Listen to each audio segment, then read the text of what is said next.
I'd work with a Jarrett and a Dixie, and like they were like trying to keep themselves over. Vince knew he was there to get Austin over. Yep. He knew that, bro, and it was so easy, man. Yeah, good point. Let's go to 1999. You know, back to your point as far as just playing it by ear, still the Austin McMahon saga, you know, and that's what I love about the fact of the Royal Rumbles around that time. It's just all roads in some way still led to Austin McMahon, and I loved that about that time. Because, Chris, the writing is keeping it going. The writing's keeping it going. The writing's consistent and keeping it going. Yep. So what was Vince McMahon's reaction? Okay, so who pitched Vince McMahon winning the entire thing? And what was his reaction in this kind of playing the role of a character during the 1999 Royal Rumble? Bro, it was definitely 100% me and Ed. I mean, there's no question about it because it was just the three of us. So it was me and Ed. The big thing was, bro, like I could tell you right there, the big thing was the important creative there was, well, obviously, Vince can't wrestle Austin at WrestleMania. Like, that's not going to happen. So we're going to have the shocker of Vince winning the Royal Rumble. But then, bro, you have to have really good storytelling in getting Vince out of that match before WrestleMania. Yeah. And again, when you got confidence in your writing and you know your characters, you know that you can make sense out of that. That's true. Yeah, that's true. So you and Ed, you had Vince win knowing that he won't carry over to WrestleMania. That was the plan. Right. Absolutely. And who was it? Rock that ended up going against Austin? I believe so, yeah. In 99. Yeah, so what was... And, bro, the great thing about Vince, too, bro, like, I got to be honest with you, and I'm not doing this to throw her under the bus at all, but wow, bro, I've been in situations where I'm a writer and the head of the company or an important person in the company is on the show.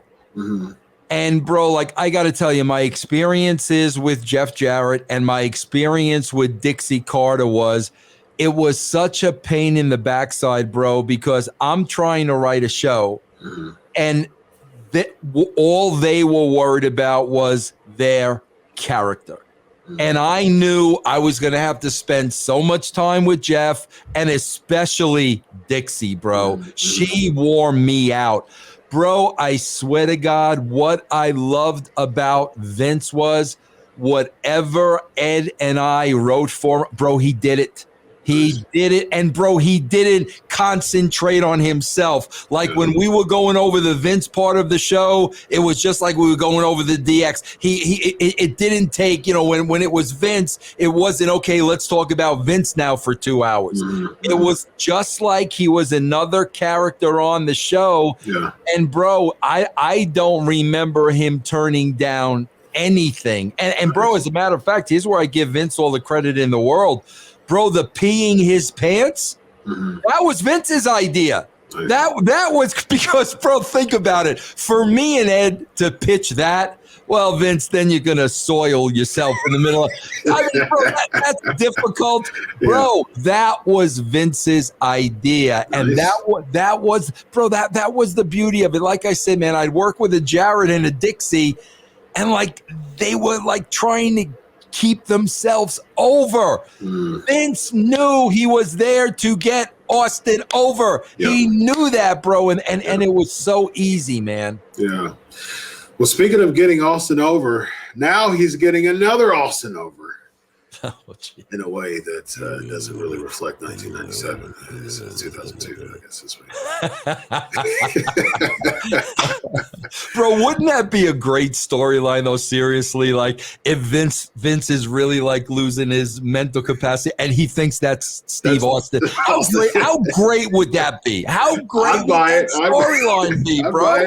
And then you could bring Austin in a role where he wouldn't have to do anything physical, but he could become such a great part of that story. But Chris, I hate to say this, bro, nobody there has the capacity to write that. Nobody can write that. That would be tremendous, bro. It would.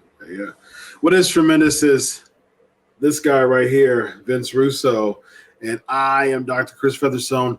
This is Riding with Russo. There it is. And this is the road to WrestleMania. And that's the bottom line because the Bouncies said so, ladies and gentlemen. Have a good night.